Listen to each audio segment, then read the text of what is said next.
ఆదికాండము 4వ అధ్యాయం 5వ వచనం చదువుతున్నానండి.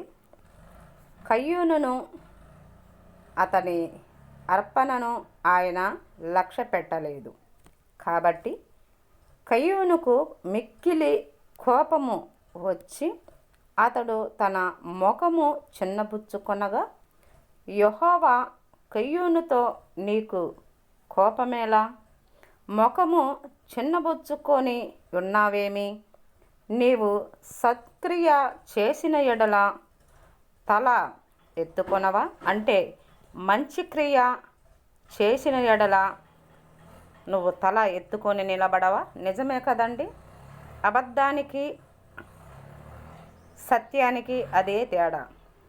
ఉన్నది ఉన్నట్టు మాట్లాడే వాళ్ళకను తడిబిడిగా ఆ తర్వాత చూద్దాంలే అన్నట్టుగా మాట్లాడే వారికి తేడా అదే. వాస్తవాన్ని మాట్లాడేవాళ్ళు పటక్కన మాట అంటారు, నికాలస్తుకు నిలబడతారు. నేనన్న మాటలో అబద్ధం లేదు కదా, నేనన్న పలికిన పదవిలో అబద్ధం లేదు కదా అనే ఫీలింగ్ కలిగిద్ది. అంటే అదొక ఉన్నతనముగా ఉంటుంది. నేను చెప్పిన మాటలు అబద్ధం ఏముంది అనే ఫీలింగ్. తప్పు చేసిన వాళ్ళు ఏం చేస్తారంటే తలదించుకొని వాళ్ళు ఉంటారు. అంటే నాన్స్తూ మాట్లాడతారు, ఏం మాట్లాడాలి అని ఆలోచిస్తూ మాట్లాడతారు. సత్క్రియ చేస్తే తల ఎత్తుకుంటావు కదా. నువ్వు సత్క్రియ చేయలేదు కాబట్టే కదా నువ్వు ముఖం చిన్నబుచ్చుకున్నావు. ఇప్పుడు ఒక మాట మాట్లాడి 1 గంట తర్వాత ఇంకొక మాట మాట్లాడి మళ్ళీ రేపొద్దున ఇంకొక మాట మాట్లాడే వాళ్ళు నిలకడగా ఉంటారా? వాళ్ళు తలెత్తుకొని మాట్లాడగలరా? మాట్లాడలేరండి. చాలామంది ఎక్కడ మోసపోతున్నారు అనంటే ఇక్కడే మోసపోతున్నారు.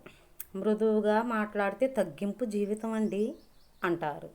మృదువుగా ఉన్నది, మాట్లాడకుండా సైలెంట్గా ఉన్నది, మృదువుగా తగ్గించుకొని మాట్లాడితేనే తగ్గింపు జీవితం కాదండి. క్రియ అవసరం. అక్కడ జీవితంలో చూడవలసింది, నువ్వు నేర్చుకోవలసిన పాఠం క్రియ. ఆ మనిషి క్రియ ఏంటి అనేదే, ఆ మనిషి మాట ఎంత గరుగ్గా ఉంది, ఆ మనిషి క్రియ ఎలా ఉంది, తన పని, తన నడవడిక, తన ఆలోచన, తన తలంపులు ఎట్లా ఉన్నవి అనేదే నీకు కావలసినది. మనిషి మారటానికి అవసరం అదే. మృదువుగా మాట్లాడి చేయాల్సిన పనులన్నీ చేస్తే ఇక మంచోడు అయిపోతాడా? మంచిది అయిపోతుందా? లేదండి. అందుకే